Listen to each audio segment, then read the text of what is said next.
Hi, this is Pete Gooding from Ibiza, musical director at Hostel La Torre, and you are listening to the Liverpool Connection podcast.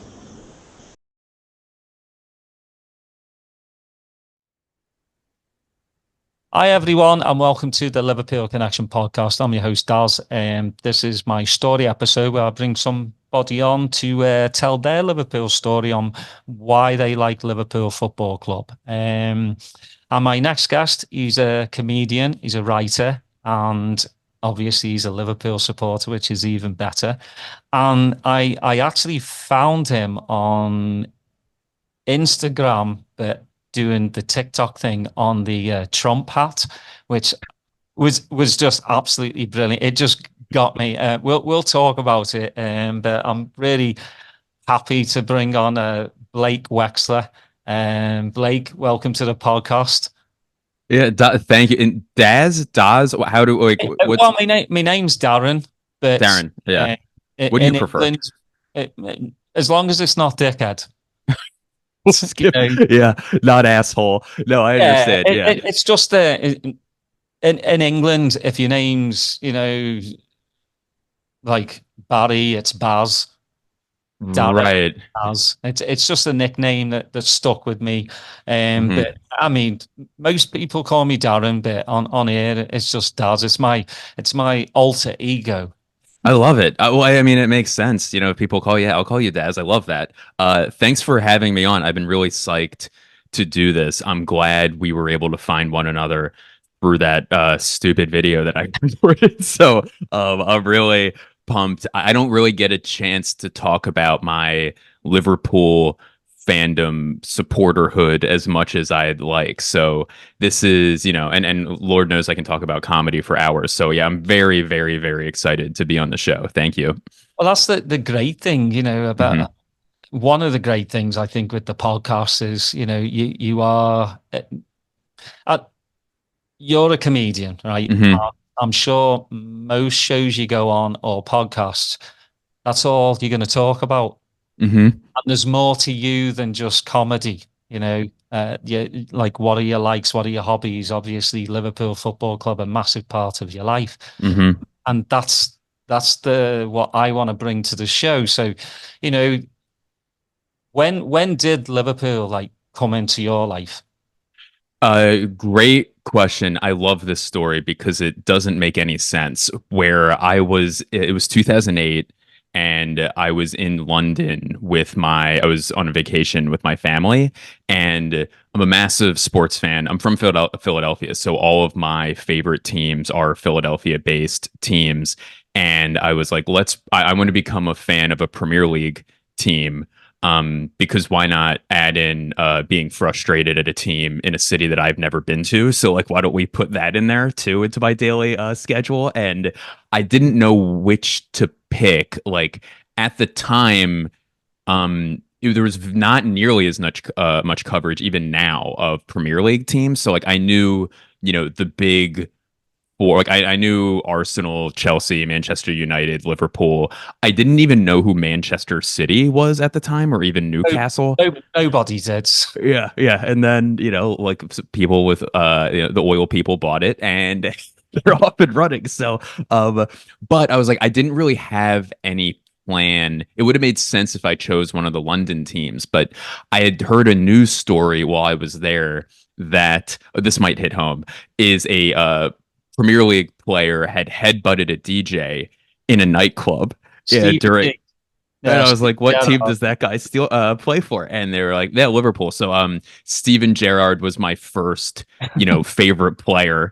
And then, that wasn't even, I was told like, "Oh, this was one of the like most successful, the top two most successful teams in the history of English football," but they weren't very good back then. I think it was like Andy Carroll. I remember them signing, and I was like, "This is fantastic.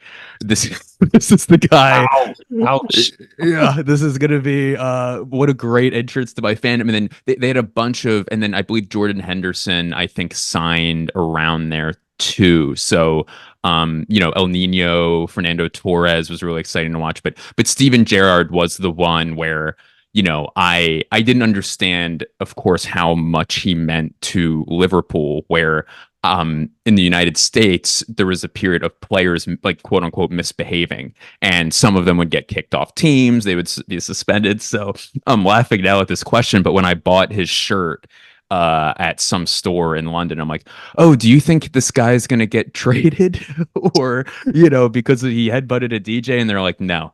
And that was the end of that. So yeah, that's kind of how my fandom started, and then I kept finding ways to watch them because they were one of the few teams on television in the United States. And that was, off and running after that. Yeah, it's crazy, because I'm just remembering that there's a place next to Liverpool called Southport, which I went to high school there. And yeah, he'd gone out with a group of his mates. And I think he'd asked the DJ a few times, would you play this kind of song? And the DJ was just being a bit of a dick to him. Right. Evertonian, that's why. And I think he just had a bit too many drinks and just went boom. But I don't think it was as bad as like people. I don't think he broke the lad's nose or anything like that. But yeah, I think that's the only thing that Gerrard, I think, has been a bit naughty about. He's had a pretty much like clean career. But yeah, I mean, if you're going to be a new Liverpool supporter, Gerrard is number one. I mean, one, he stayed with the club. Could have gone to Chelsea. I'm glad after the Champions League final, he decided to kind of do a U-ey on that. But yeah, I mean, that's a good first start into the team.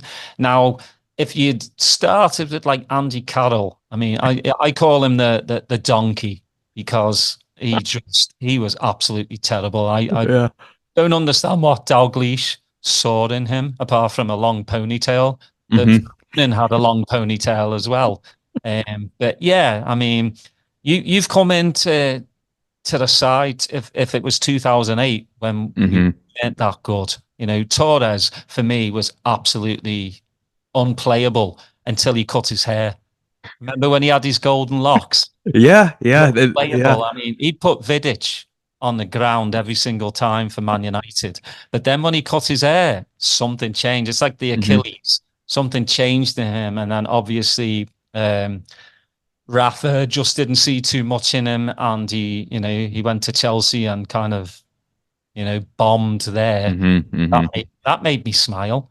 But so have you ever been to Anfield yet? No, and it's become such a mission of mine that my wife could not be more sick of hearing about it.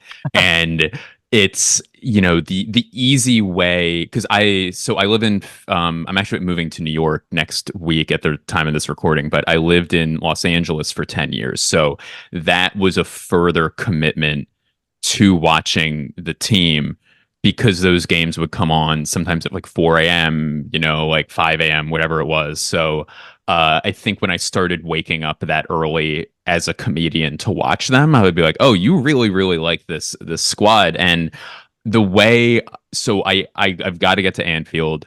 The easier window, quote unquote, easier window to get there to justify me traveling across an ocean to go watch, to watch football. And to your point, when we were talking about before, I want to see the city.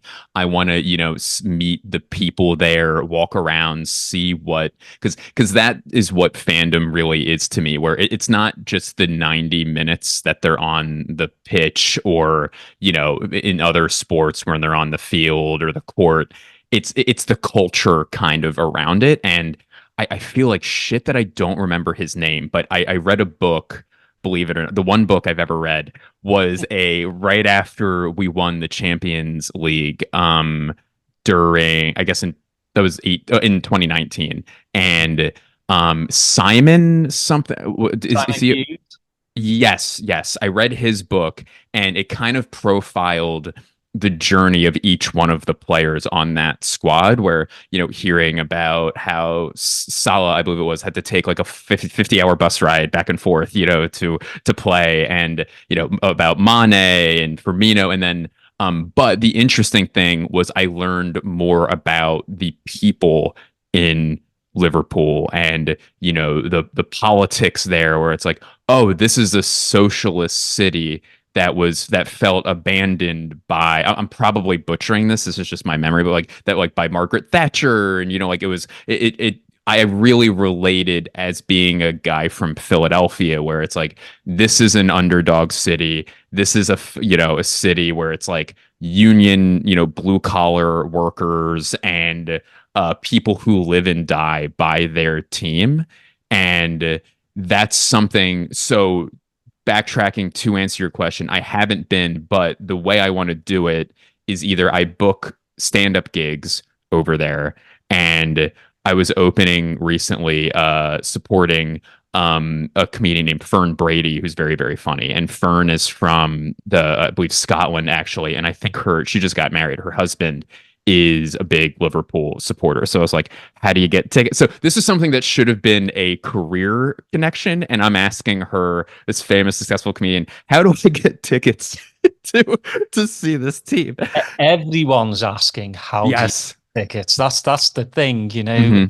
It's tough for me. I'm, you know, I'm family and friends, so that kind of helps.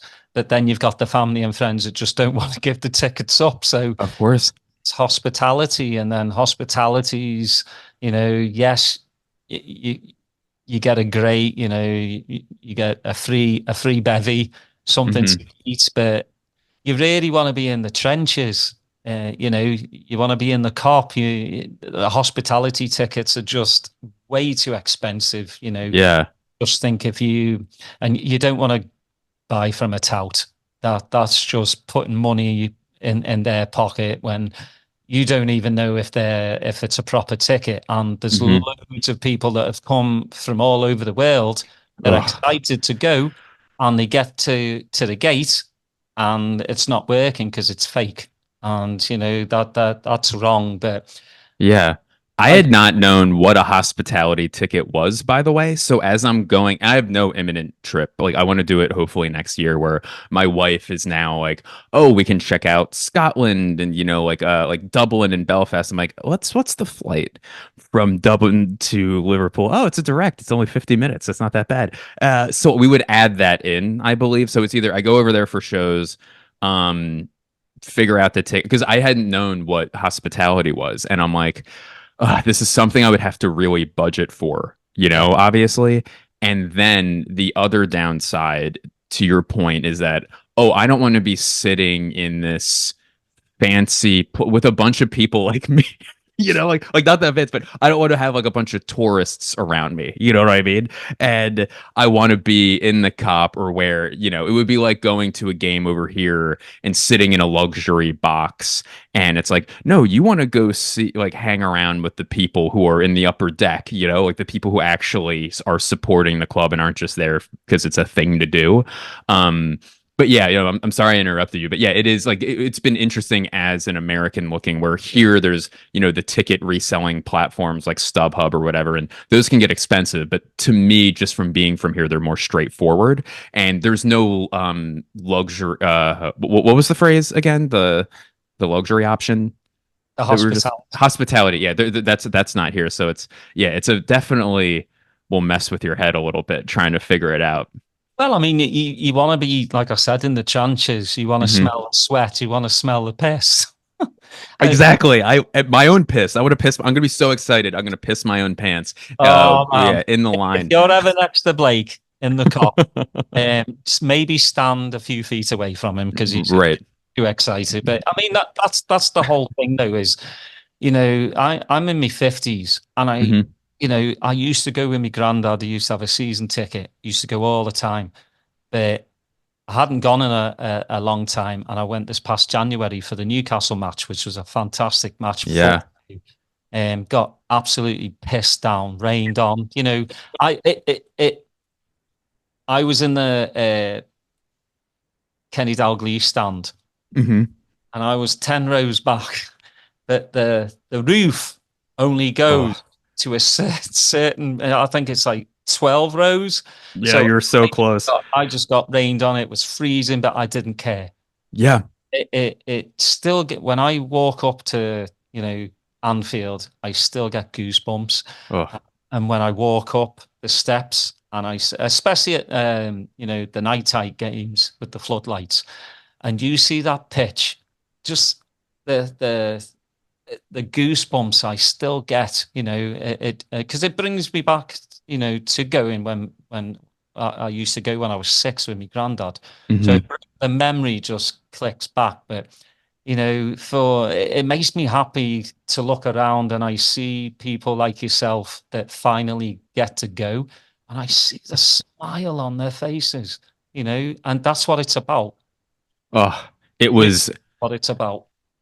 I'm like, I'm getting goosebumps from hearing you, a person I've known for 25 minutes, talk about your experience, and I can't imagine how cool it's going to be when I do go. And I did see them. It's preseason, so obviously it's different. But I had never seen them since 2008 when I started supporting them, and they had done an American tour. Maybe it was 2019. I'm trying to think of when it was, but they did like Notre Dame was one of the places that they Yeah. went to. Boston, I believe, was one which makes sense because the Fenway Sports Group owns them. And then I believe there was another one. So when I saw that they were coming to the United States before I knew where they was going, before I knew where they were going, I'm like, whatever I have to do, if I have to book a show in Columbia, South Carolina, whatever I got to do to go see this team, I'm going to do it. And then it so happens that they were playing in my hometown during the brief 3-year period that I was back living there. And at the stadium where like I've done, hosting work and worked like with the Philadelphia Eagles, my favorite team. So they're playing in the stadium of my favorite team.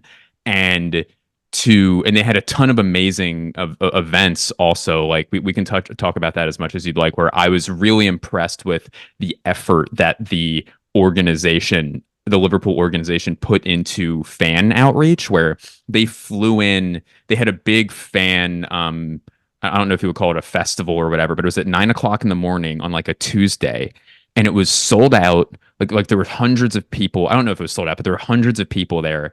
And like Sabosla like was there, like Gerald, like Kwanzaa, and then they had, they just and the people helping, handing out flyers all had Scouse like accents. And I was like, oh, they could have just hired me to do this, but they flew these people out, like their charitable organization they brought out, and Arsenal didn't do that. That's who they were having the friendly against. And it was really cool to see. And when I saw, I was lucky enough to watch Salah score in person, and it was like I'm a fairly evocative, like I'm a fan, like I'll be a little loud sometimes watching games, and the way I popped up out of my chair watching him score, it was like, oh, it's like he does on TV, but it was in person. It was just so unbelievably cool. It was just so cool.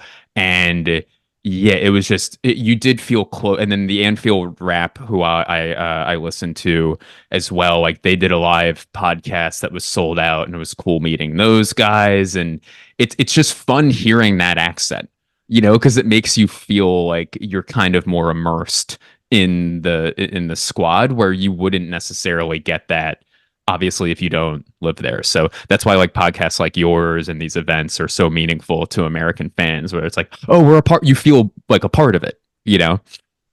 Well, I think like because they hadn't been over to America for a Hmm. while, they really wanted to do a good job. And I know my mate Daniel, who does Boss Nights, they Hmm. brought Jamie Webster, another mate of the pod.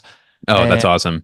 they wanted to immerse Liverpool, especially in Philadelphia. And I know Mo Stewart from Anfield Rap, Hmm. he loves the Eagles. He's a massive Eagles fan. So I know he was happy, and I saw some of the videos from that, and it was great. I'm sure being a Philly boy, watching the lads go up the Balboa steps, Oh. Rocky steps, Hmm. like, and Philly does remind me a little bit. Like I've been there before, reminds me a little bit architecturally of Liverpool, just Hmm. a very Gotham-ish. Yes, like the brick row homes, like seem similar from what I've seen to Hmm. Liverpool. And you're right, you hit a good point too, where it seems like Liverpool put a lot more effort into getting the team, like the players into the city as well, which I know the Philly people appreciate. So it was kind of like a dual, enjoyment for me where I got to feel a part of Liverpool as much as you can. And then I also felt that they were becoming a part of my city too, where, and again, I don't know why I was comparing. I guess just I was interested in the process of it, of like what Arsenal was doing. And they did a few things, but not really. And it was cool seeing like, oh, here's Carvalho when he was still with the team, like making a cheesesteak. And there's more to Philadelphia than a cheesesteak, but it's like, well, that's effort. Like that's pretty cool that they were doing that. And they went to a famous boxing gym up in North Philly, which was really cool. And they took like a bunch of promo photos up there. And they actually seemed like they did get a workout there too. So yeah, it was surreal in a way where it was just two really cool worlds colliding at the same time. What they should have worked on though is the price of those tickets, because Yeah. I just thought it was outrageous. My other mate that does some of the pods with me as well Hmm. was just like $100. Like, come on, really, Liverpool? And then Hmm. you know, some people don't want to talk about it because they don't want to, kind of ruffle feathers. But I mean, for me, you get called out when you do something like that. And uh, Liverpool were kind of saying, well, it's not through us, it's through the ticket. That I'm like, come on, you're the ones that like, It's never through you. It's never through the person talking. It's always through someone else. Yeah, it's rough too because you get, I was watching the Wrexham documentary and they're talking about like where they have even less seats. I don't know if it's like 14,000 or whatever. So like, just I would not put myself say I am a financial expert in any in any sense of the term, but the supply and demand of it, there's just not enough supply. And then even in a stadium with 70, the Lincoln Financial Field where they played was 78,000, I think, 76,000. And even then, to your point, to sit in the last row, which if it rained, you would have been covered by the roof, but even to sit up there it would be like 100, so that was a thing for me where I almost treated it like just looking at those ticket prices, I just had to close my eyes and just press send because I'm like, this is a once in a lifetime thing.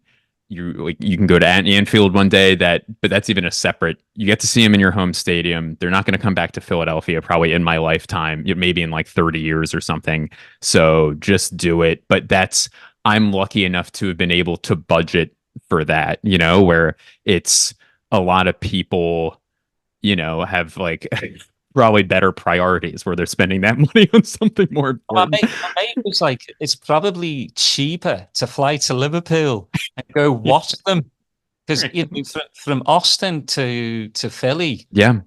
but $500-600, and Hmm. if you stay in, for at least like the long weekend or whatever, 3-4 nights in a hotel, yeah, you might as well just book a flight from Austin to London, which Yeah. is about 400-500. Get a train down up to Liverpool, go Hmm. watch the match. Yeah, it just that's I think that's the only sour note I had Yeah.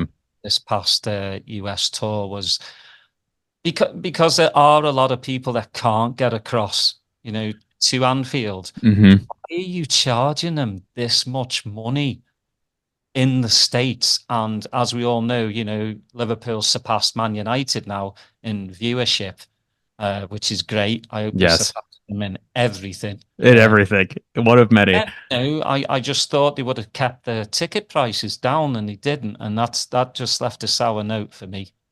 Yeah, it's a bummer. I want like maybe there's a lottery system that they could do, and that could make it more equal also where because the way that these bots are buying up tickets to now, and I'm sure you know more about the concert scene than I do, but I understand that that's a huge issue with concerts and I buy sneakers as well Yeah, and there's bots buying my like I yeah. I get in raffles to buy like my it's all Adidas. There's Adidas Specials where you get a raffle, and these bots already have them on eBay. Mm-hmm. You know, 10 times what they're really worth, and I'm like, come on! It's just like the everyday person like ourselves, the working class, Mm-hmm. getting pretty much knocked back every single time. Yeah, and the rich keep getting richer where and it's not even like financially and even in terms of these like if they want those sneakers they can keep them and we're not going to be able and they're probably never going to like do anything with them and yeah it's really really frustrating and it's so interesting that it's such a problem that it's permeating through all these different industries where it's like wait what do sneakers have to do with concert tickets like it's the same issue. It's they keep gobbling up, and then that's what drives the prices up even more than the demand. Yeah, it's disgusting. It's horrible. Don't get me started on the Oasis reunion tour. Jesus, yeah. I mean, I like Oasis. I really do. I've seen it many times, but like, I'm not going to pay that much money to stand there for 2 hours and get beer spilled all over me and hopefully not get pissed on. Yeah. Well, I'm not going, so you'll be fine. Yeah, I won't. You'll be a lot less pissed. I'm gonna clip that one. I think you should, and if you could please edit somebody else's voice saying it, I would really appreciate it. No, it's there was a clip. This has nothing to do with what we're talking about, but a clip that's really made me laugh. Where I think one like Noel Gallagher or Liam Gallagher, whichever one it was, had made fun of Jay-Z, I think, like why is he headlining this festival? And then Jay-Z came out playing Wonderwall, but like really half-assed and like mockingly like to the state, and then like went to I think it was 99 Problems or something. But that was my last. I'm with you. I think Oasis is fine to have on in the background if it comes on the radio. I'm not going to turn it off, but I don't know if I'm going to change my life to go see that. Like, what are they gonna? Is their music gotten better? You could just listen to the old stuff. Well, I mean, I like Liam. He is a rock and roll star. Obviously they've gotten older. I just think him and Noel have planned this all along. I think it's kind of an Andy Kaufman kind of skit. Yes. They've probably, I mean, they're brothers, obviously they had a fight. Noel left the band in 2009.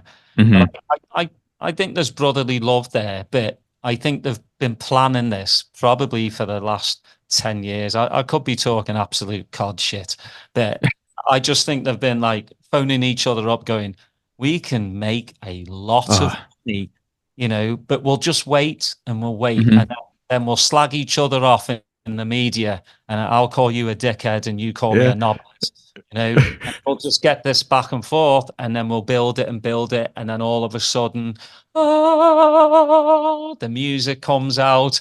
We've reunited for summer tour we're doing. Maybe if we're still together, we'll do the US tour and then we'll do a worldwide tour and then we'll make millions and our children's will be fine, Yeah. And I'm like, well played. Well done. Like, they long played it. And to our previous conversation, they will make a ton of money. And those tickets are going to be even more expensive because they're going to be expensive to begin with. And then these bots are going to scoop them up. And then these assholes are going to sell it for twice as much. So they're not even going to be making as much money as they could if they could control the ticket prices. What a great situation. Yeah, what a great situation we're in. Great world we live in, right? Yeah, I love it. Let's rule the world, and AI's coming along, and it's going to take more jobs. And your voice is not going to be your voice. No. That's not going to be you on the telly. It's not going to be me on the podcast. I'm going to have an AI, version. It's just weird. I like technology, but not to a point where it takes like the humanity, the soul out of things. Yeah, it's supposed to make things better. Is the thing. So it's like, okay, if you can take AI, which is, if it's capable of solving like cures for cancer, for instance, like amazing, then just don't use it to take job. We don't need it to take those jobs away. Like that's not helpful, you know? Yeah, it's been really interesting as a comedian watching it. Of a lot of comics will make fun of it because they're like, oh, let's see.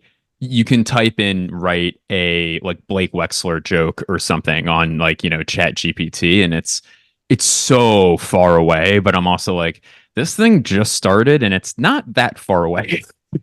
From nailing these things. So as far away, the way these things grow is just so quickly. So yeah, it's horrifying. It's a terrible thing, and I think about it 24 hours a day.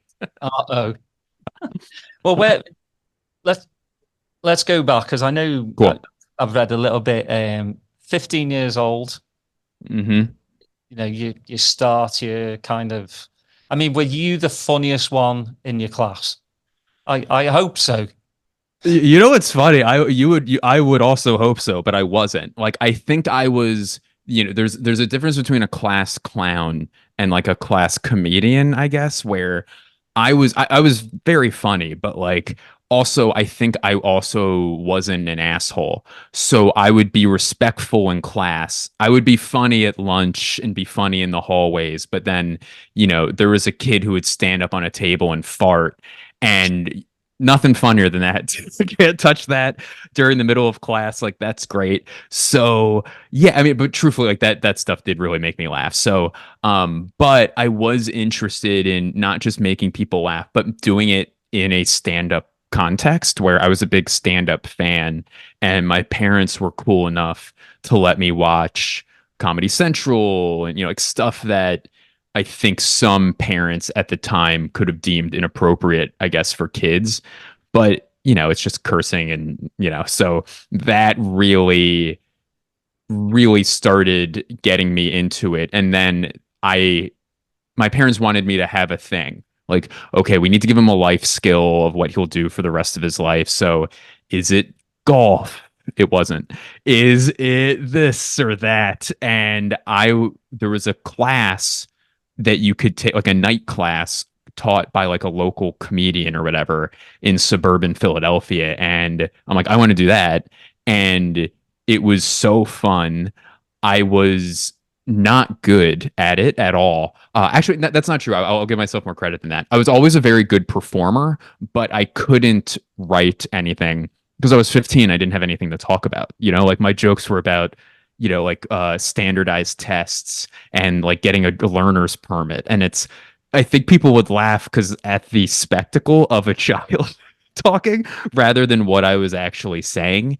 And so, but then you start growing, you do open mics, and yeah, I kept doing it. And then I went to college in Boston and kept doing it through college, and then moved to Los Angeles, and then yeah, for my career.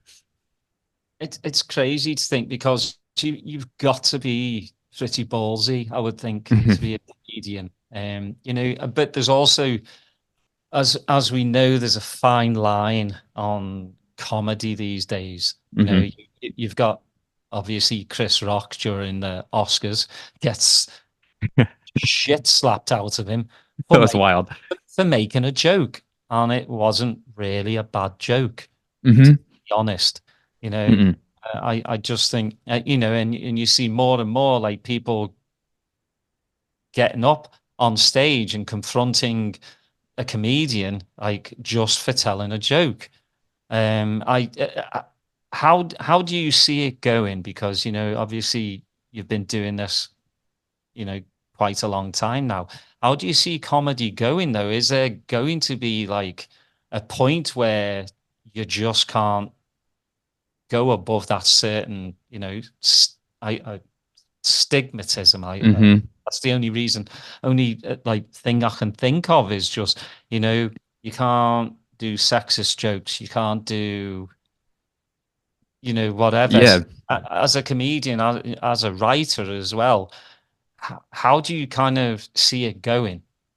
it's interesting. I think more so the answer keeps changing, where I think 10 years ago, um, and societal standards progress, and also there's pushback to progressive, like and sometimes like, oh, is it progressing too much? Is it where it should be? Like it's always a push and pull pendulum, you know? And I think now you can I actually do push back on it a little bit where I do, and this is coming from someone who I don't think anyone would call me like an offensive comic, where I can work completely clean and then, you know, very small, I would say maybe 5% of my jokes are like political in any way, like sex stuff, you know, like dirty stuff. Like it's a very small percent, but watching my friends and a lot of other people deal with it and seeing it for myself, I think because of the internet and because of YouTube, Instagram, social media, there's an audience for literally everything. So I think the thing is, you could be the most niche, bizarre, like I'm a comic who only talks about, you know, like shrubbery and landscaping or whatever. That comedian, you may not know who the hell that is. They could make millions of dollars a year touring to like landscaping conferences and stuff. So that's a specific thing. But then the filthier comics, you know, people like filth. So it's like, hey, if you want to watch filth, go watch filth. If you want to watch, you know, something clean or like even like Christian comedy, there's a whole circuit over there. I think that's the thing where it used to be there were 4 comedians that anyone knew who they were, and now there's a billion of them. And that's good and bad in that, okay, if whatever you're into, you can find as a fan. Whatever you do as a comedian, you can conceivably find a audience for it. But the issue is then there's so many now, everyone can do it, can literally go through the act of doing it. So it's like, what is a comedian? And I feel empathy for some crowds where, you know, I do a variety of shows where I'll do a show where it's like my name on the marquee outside of the place, like tonight, Blake Wexler, 8 p.m. And it's my show. I do an hour. I choose who the support acts are. It's my thing. But then I'll do shows that are like showcase shows. So there's places like in New York or LA where everyone does 10 to 15 minutes. And those people are often like, oh, wow, that guy's on SNL. Here's a new up and coming comic who's going to be amazing. Like it's an amazing show.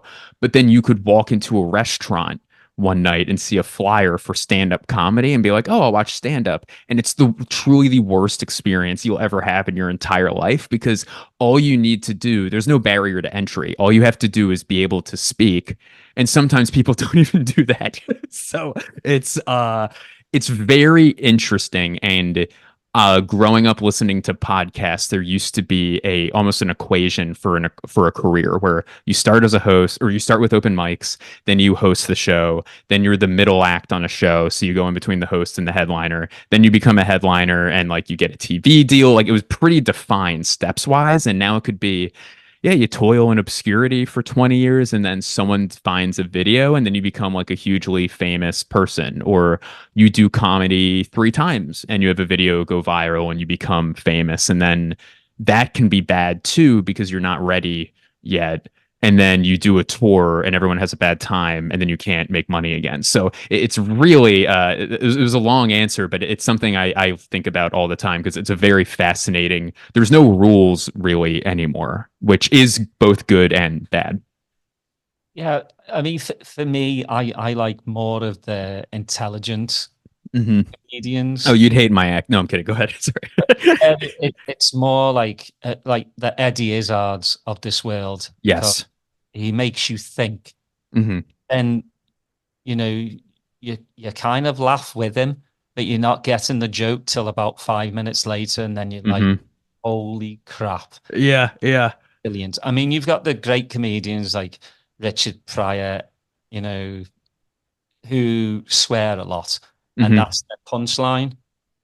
The punchline will be end of them probably going, motherfucker. Yeah. And everyone just, you know, falls off their seat. I mean, they were brilliant at what they did, but I like the people that really just make you think a little bit harder, and then you really get the jokes. Or I'm on the other side of the spectrum where Benny Hill was the most ridiculous, you know, comedy act, running around with that silly music. Yeah. And slapping the little bald head's head, which was brilliant, because that was what I grew up with. Mhm. It was comedy like that, which was just outrageously like daft, you know.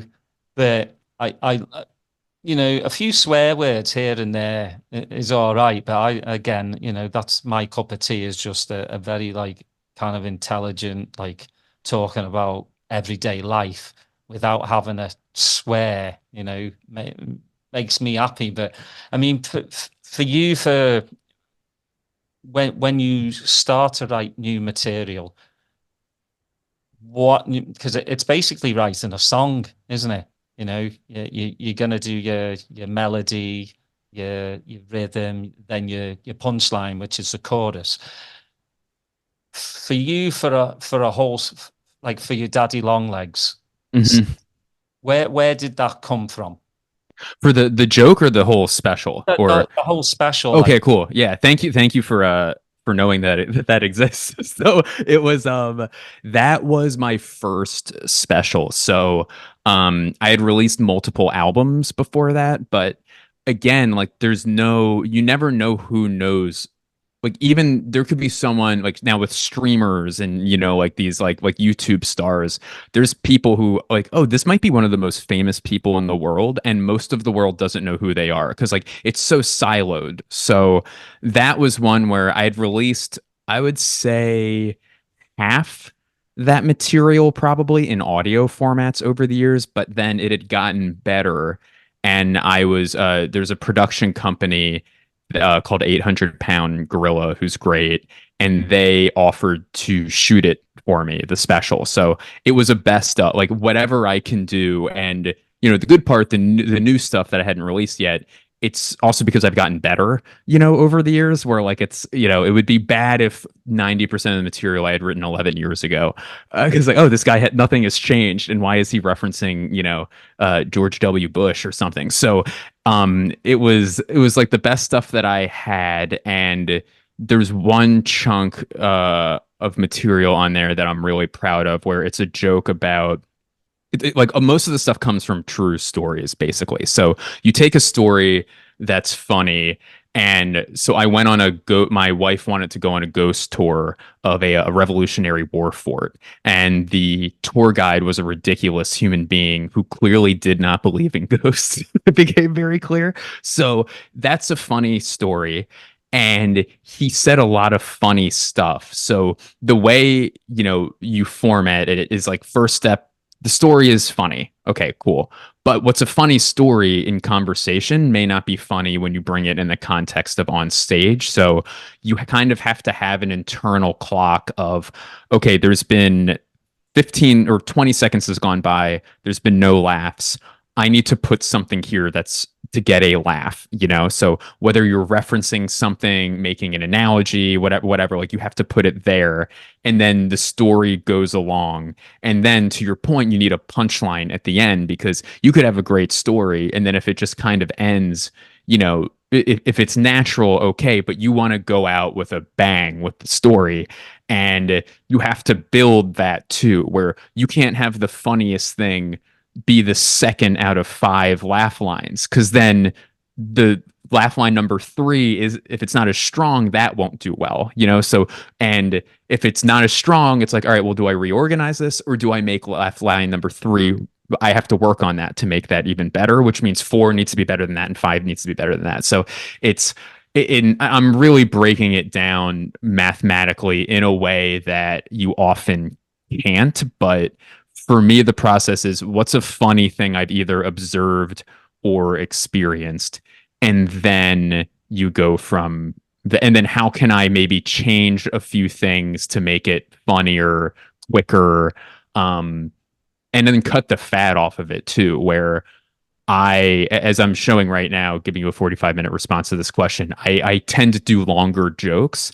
And that is something where it's great when I headline, when I'm doing an hour, but when I'm doing like a showcase in New York or something where there's a bunch of like, like really well-known comics on it, it's like, oh, if John Mulaney is doing the show, he'll do only 15 on that show because there's other guys on it, which means I'll probably do 7, like in terms of, or like, so I need to, for me, 7 minutes is 2 jokes, 2.5 jokes.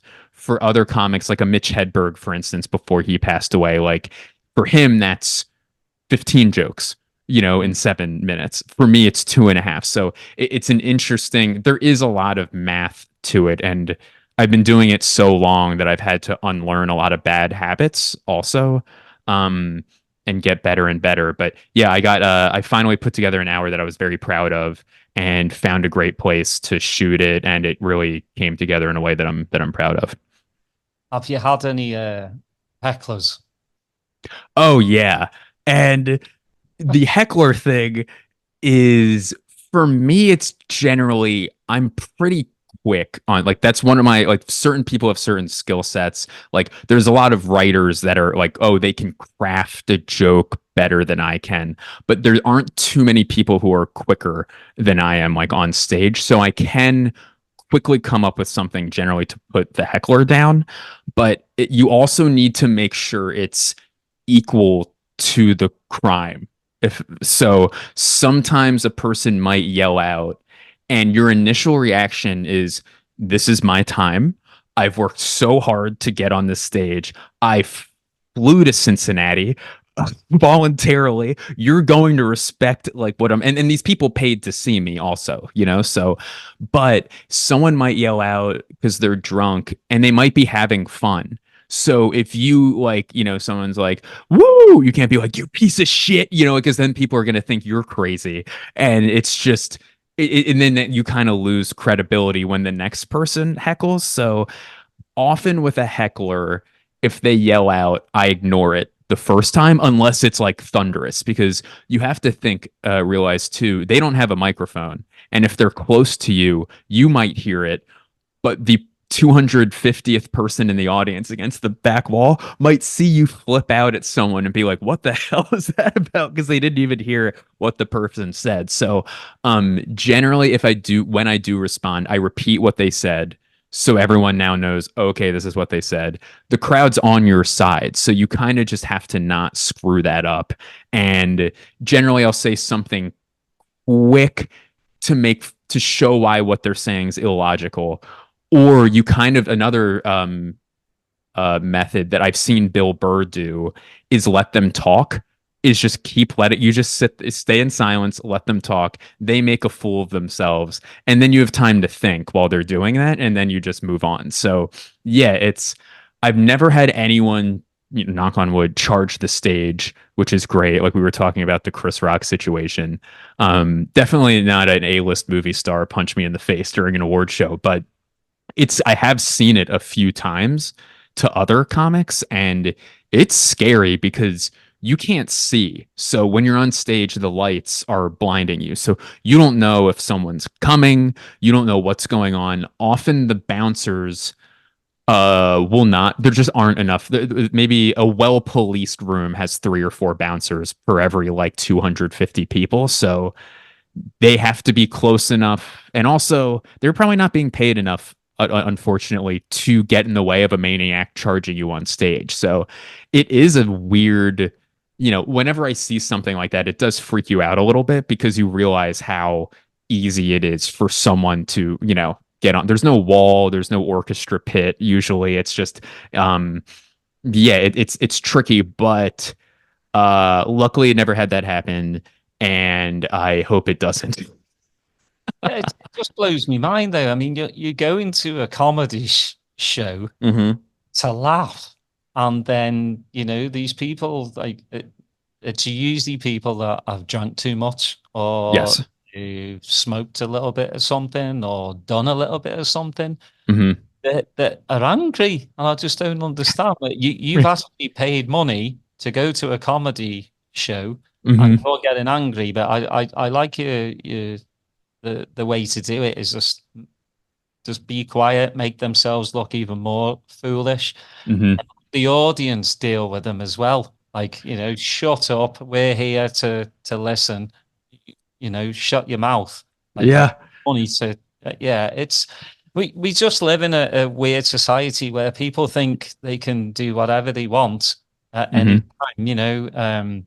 I was listening the other day. I don't listen to her music, but I think her name's maybe Charlotte something. Okay. She's kind of like Taylor Swifty, but she came out and she was like, "Look, I don't like people touching me. Hmm. You've got to stop like thinking I'm your friend. I'm not your friend. I appreciate that you're a fan of me, but don't come up to me in the street and like grab me and put a phone in my face." And Yeah. but that's the world we live in, where people think they can do that. They think, I listened to Justin Hawkins, who's Hmm. the singer of The Darkness, and Oh he yeah. saying the same thing. It's just these people just feel so connected to you that they feel that they can do anything. It's terrifying to, especially I have like a lot of empathy for someone like that Charlotte person too, where it's much scarier if you're a small female, obviously, where it because it's people, it's hordes of people. So you don't have to have claustrophobia to be afraid of, a ton of people mobbing you. And you see how people react to celebrity where, like I get like excited to see, if I saw like, Diogo Jota walking down the street, I'd be like, oh my God, there he is, there he is, there he is. I wouldn't charge him, but I would act weird. Like I would behave in a strange way probably, but for a girl, and even if it's a bunch of teenage girls like rushing them, like that's scary. And I saw it where I saw Jason Kelsey, speaking of like, Taylor Swift, like, Travis's brother who played for the Eagles, and he gets mobbed by people. And he is 6'4", like 315 pounds. So it's like, this guy can hold people, like, he's professionally strong, this guy. But even seeing that, I'm like, yikes, like this is one person, and that was scary for someone who's that huge. And then like just an average guy, or like, like a female artist or like celebrity, like that's no one, you have to have security. Like it's really, really scary, to your point. I wanted to ask you Yeah. some of your who are your like comedic heroes? I love so Todd Glass is one who became a good friend. Like Mark Maron, I really like because of the podcasting and hearing him, because really what this is, and I think this feeds into sports too, where you want these people's personalities, like you want to feel like you know them. It's the same issue that we were just talking about. You feel like you're their friend of this celebrity because they hear you talking, Daz, for like, on the show, and they know that, they probably know like what your family looks like. They know your interests. They know you're in the shoot. Like they know your Liverpool interests. They know like music, DJing. Like that's so much to know about a person. You generally don't know you. In the past, you would not know that much about a person unless you were friends with them, and you wouldn't have this line of communication. So for me, Mark Maron was one where, is he the strongest joke writer? No, but you know him. Like you really know where he'll say something in his act and it's like, oh, that's something Mark would do. That's funny because we know Mark. And Bill Burr was a big influence, or a big influence early on. Um there's a comic named Beth Stelling who I think is incredible. Like she's a huge influence. Rory Scovel is a guy who messes with the format of stand up, where he improvises, like like a stand-up show doesn't have to be hello, joke, joke, joke, joke, joke. Like he'll play with the audience, he'll pick up thing, like and he writes great jokes too. But yeah, he's one. I think Rory might be, and John Mulaney. Yeah, I think Rory might be the one that is the coolest one to watch right now. What's your take on, because a few years ago there was some, and it's crazy to think like comedians obviously are very sacred with their own material. Hmm. People nicking jokes off of other comedians and using it in their sets. Have you come across that for yourself? Yes, and it only recently started happening, which I've taken. I'm like, oh, okay, you've gotten good enough where now people are taking some of the things, and I have mixed feelings about it because as a human being on a human level, I'm like, I built something and then, put hard work into it, and then I had it on display, and then you grabbed it and you're saying you made it, which is frustrating. And the things are close. It's not word for word, but sometimes it's word for word, but and this has only happened like 3 or 4 times. Like it's not a big pervasive issue in my life, but I'll see it and it's so how much benefit am I going to get if I bring this up to this person? Because it's often people I know personally that like I've done shows with. Actually, it is all people that I know that I've done shows with, and it's like normally it's an example of, without thinking, they absorbed a joke of mine. Like they didn't intentionally do it. I think intent is a really big thing. I don't think anyone who's ever stole or who's using jokes that I have are doing it intentionally. But I think there are some people where they might be narcissistic or egomaniacal enough to just assume that they've come up with an idea, where there's something I like to do. If I came up with an idea that may not be something I generally do on stage, I call a few comedy friends and say, hey, have you heard this before? Which helps not. So that's a process I have in place, because it's important for me not to accidentally even lift from other comics. So I don't think I've never confronted anyone. The one time I've said something where one of them was opening for me and I said, hey, like, I hate to ask this. I think I'm going to do joke X tonight. I think you might have something similar to it. Would you mind not doing that before I go? Because if they do it, then I do it. Then I'm going to look like I stole it from him. So that's as far as I've gone with it. But if it was something that would cost me, and it's often stuff I've already released. So if it's already out there, in an argument, I could be like, hey, I released this in 2019. You started doing this in 2022. Cut it out. But yeah, I think it might be different. I might have a different answer for you if I was working on it and I hadn't been able to prove that I had come up with it yet. Like, I think that would be, yeah, pretty like violating almost, I think could be a good word for it. Yeah, I think on one hand, you're like, you must have liked my joke, to do it yourself. But it's kind of like with anything, Mm-hmm. if you're a DJ and you're the headliner and you want to play your songs that you produced, Mm-hmm. and the opener just before you go on is playing one of your songs, you just Yeah. like, really? Ugh.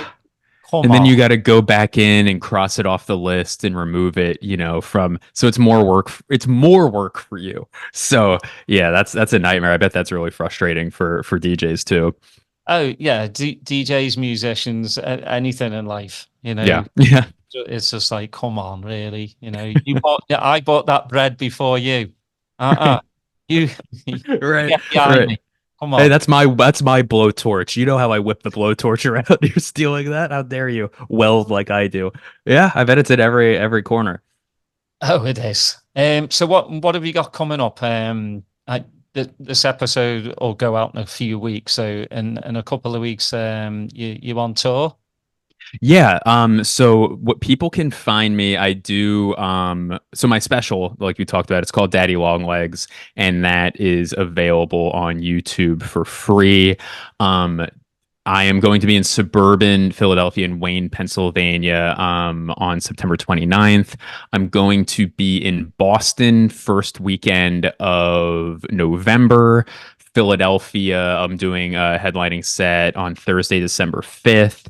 And then I'm coming to Minnesota in April. So all those will be up on my website, which is blakewexler.com/tour-dates. And yeah, at Blake Wexler on social media. And yeah, this has been so fun. I would love to, if you ever need a guest, let me know. I would love to come back. This is great.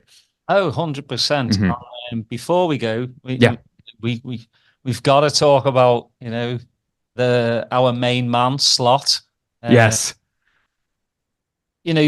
For me, Klopp gave us 9 years, probably some of the best football I've ever witnessed. And again, I've been going since '76, and I've seen Hmm. some amazing football. But Klopp just gave us heavy metal football. The front three for me, Fabinho, Firmino, Salah, and Mane, was three of the best I've ever seen in my entire life. Mm-hmm. So obviously it's going to be tough. I mean, especially you got to see Slot, during the US tour. It's so different because you go from fist bumps to this very smart man who's very tongue in cheek as well. Mm-hmm. Klopp. I think Klopp would make a good politician or a good comedian, or you know, um, but then you go to Slot, who's more quiet or Reserved, yeah. reserved, more he seems more tactical. What's your first thoughts on him when he came to the US? I think you have to, whenever you have a coach and he was or a manager and Flop was more than that. Like he was almost this might be sacrilegious, I don't know, but like to me he was the face of the team. Even a team with these massive superstars, like it was him. So, and his personality was, it's rare that you get a personality who someone with a great personality who's also a great manager or coach. um I would say it's almost generally, if a coach has a really interesting personality, it's a terrible sign for how good the team's going to be. But he, you can't, it seems like a lot of fan or Liverpool supporters have understood this, where just because Arne Slot's not Klopp, that's not a bad thing, And also the guy's coming to, it's such a bigger stage than he was on before. So the important thing is what's happening on the field, on the pitch, and they look great so far. There's going to be there's going to be potholes, and there's going to be like, we're going to lose matches. Like that's just like ebbs and flows. That's just what's going to happen, especially when you have a new manager. But I think he's not a dullard, like he's not like he's not a weirdo. He's just quieter, and he's very smart in interviews. He smiles. He does seem like a good guy. We just went from Mickey Mouse, to Shrek, which is fine. Like Shrek's awesome. It doesn't have to be like and that's not a hair thing. But yeah, I'm really, really psyched. You can do much worse than what we have in Arne, and that's like, I'm not even selling it that well. Where he seems amazing. It's only been what, 3 matches plus preseason, but yeah, like Pep Guardiola is different from Klopp, and he's been pretty successful. Like there's a million coaches with a million different personalities, and I have a very minimal tactical knowledge, but from what I've been watching, it's still fun to watch. Like if we were, doing that slow down grind, win 1-0 game, I'm like, oh God, it's like we're winning every game, but at what cost, at what emotional cost of watching it? It's still fun to watch, which is awesome. So if it's not heavy metal football, it's rock and roll football, you know what I mean? Like it's still cool. So I've been enjoying, I think we've been fortunate to get that guy, because I know there were a lot of other people in the running. So Well, I'll yeah.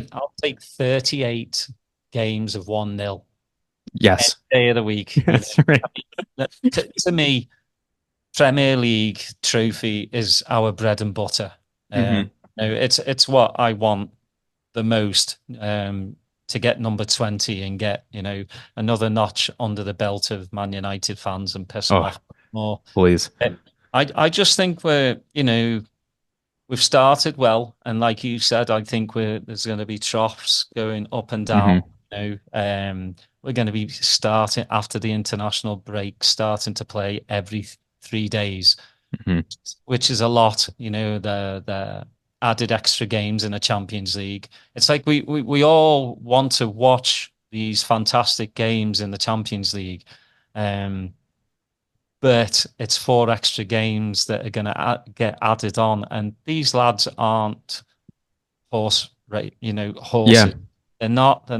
They're human beings that can play football really well. so many injuries have happened in the last couple of years because of extra games. You've got this stupid international break. Like, yeah, we're playing well, and then there's an international break, and there's no tournaments. No, Why? Why? I don't Why? know what they're doing. I have no idea what they're doing international. I know it's international and it's a break, but I don't. Are they playing games? Are they Yeah, practicing? What is? basically it's practice games. Yeah. But I mean, my hope is all our players come back not Hmm. injured. Usually when they go, they get injured. I mean, already McAllister's fatigued for Yeah. Argentina. That worries me because he's been playing, all in the CAF can. Hmm. It's getting too much. And these players all need holidays. I mean, 3 weeks for a player is nothing Yeah. really to recuperate, spend time with their families. So, we look at players again. They get paid so much money, Hmm. but we don't really look at them as human beings anymore. And Van Dijk said it. He's just like, we are human. We need time off. We just need to be ourselves. And then, pre-season's getting smaller and smaller. You know, Hmm. again, we play this from August till May, but then there's games after May. There's usually the World Cup will be coming back around again, and then Hmm. Euros, and then you've got the AFCON. It's just too much. I mean, what are your thoughts on that? It's just getting ridiculous. I mean, people complained about FSG wanting to do the Super League, but the Hmm. Champions League is actually turning into the Super League. So, I mean, people are in an uproar about FSG, should be in an uproar about UEFA and FIFA. Yeah, any idea like that is going to have a negative effect on the product on the field, And because I'm using the language they use because they see it as a product. The product is human beings running around with human bodies and human emotions who can't keep up this schedule, and like the CONCACAF is just such a bloodbath of a tournament. It's insane. And It's like then WrestleMania this yes, time. it was literally like, yeah, like WrestleMania, and particularly for one of our players, and it was. And then you add in the Euros, which is still, you are still traveling, and the travel too is like, they have the nicest planes, and like the nice, like, but you are still getting on a plane, you get dehydrated, like it's. And I love the international preseason. Obviously, I was talking about how much it meant to me to be able to see them in Philly, but that is a like 6-7 hour flight that they had to take, and they're flying over to, they were in Pittsburgh, they were in Columbia, South Carolina, like, and they're not sleeping in their beds. They make it as comfortable as possible, but this is still taking a toll. And then you add in international duty, Champions League, like if you're in the Europa League, whatever it is, it's brutal, and it's your best players playing in it too. Like it's the players that you'd need to have on the pitch. You're not subbing in your junior team to to play in the World Cup. So yeah, it's rough. I don't know what the solution is. Like I don't know if you start during big tournament years the Premier League season later. I know there's a bunch of logistical errors, I'm sure, for that, or issues for that. So I'm a guy who's complaining with no solution, but yeah, it is. I agree with you. It's really rough. Now, last but not least, Mhm. where do you think how do you think our season will pan out? You think a couple of trophies? Are we genuine title contenders? I think we're title contenders. Yeah, like but that to me means top three within, being within a couple games of one another. But I do think that we are. I can see what happened last year where it's, oh, we're right there. We have a chance with Manchester City, but we keep the foot on the gas, And I think that's what, or I hope that that's what's going to happen with the Premier League. Um, we love a Champions League, like I think we're going to look like it's exciting the draw that we got. It seems to me that's, other than like, if Real Madrid just took a year off of the Champions League, that's the only way that I think it could have been better for us, So, and the domestic trophies, yeah, I think we'll pick up a couple of those too. Like why not? Let's pick up a couple. Let's grab an FA Cup. Let's grab a Carabao. Whatever we got to do. Go shopping at the trophy store. A trophy's a trophy for me. Yeah, I Whether agree. Carabao Cup, I mean, we were just so close last season.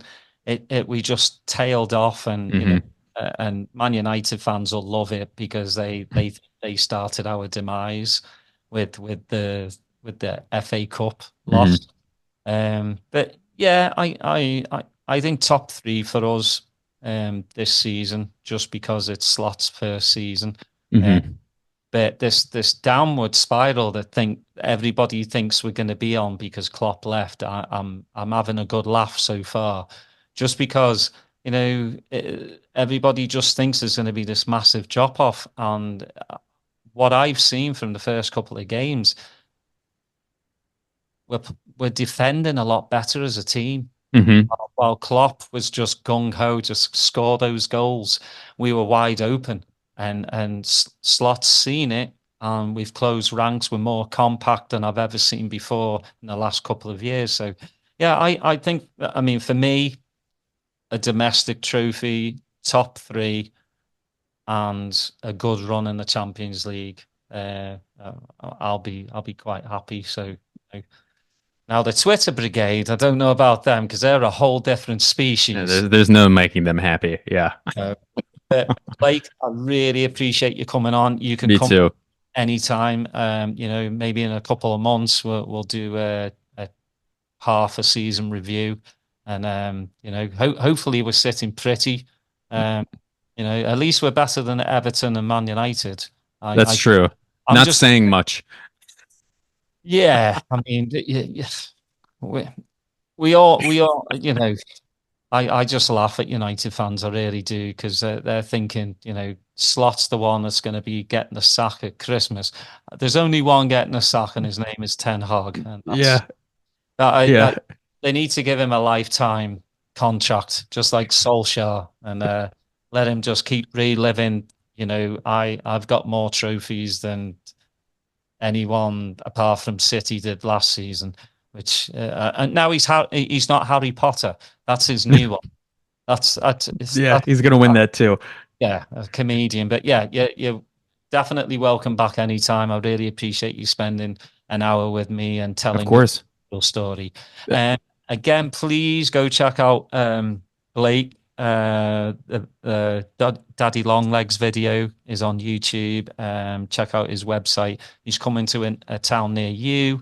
I hope you do come back to Austin. Definitely check out BD Riley's. That's the home for the Liverpool supporters group. They're absolutely insane, but insane for Liverpool. So that's cool. And please, everybody, like and subscribe. Put your notifications on, and I will see you next time.